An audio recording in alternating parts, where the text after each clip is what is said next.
In 1999, Tony Blair set a target to reduce child poverty from its then current level down to essentially zero. So by 2020, child poverty should be eradicated. When he spoke, poverty was usually measured just using people's incomes, which didn't always give you a good idea of whether they were actually in poverty. In my research, I've been looking at what kinds of questions you should ask to identify those who are poor, not just their incomes, but what they're able to do with those incomes.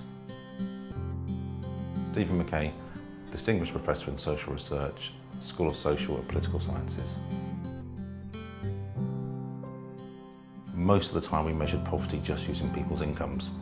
So if someone's income fell below a certain line, they were poor, and if they're above that line, they weren't poor.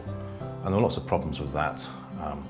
In particular, there's not much difference between being £1 above and £1 below the line, so it's a bit of an arbitrary measure. In the research we did, we went beyond looking at people's incomes to instead look at the kinds of activities they're able to afford to do. So can they take their children on school trips? Can they feed their children well? Can they feed themselves well?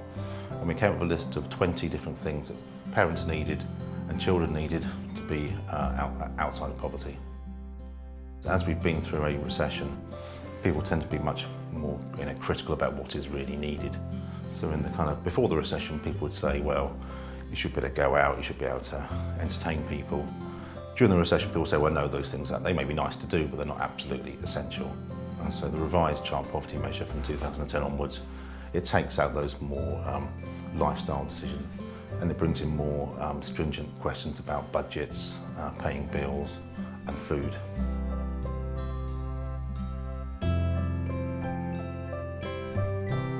There's been a big investment in a new poverty study in Bristol, and that's going to provide even better data than we currently have.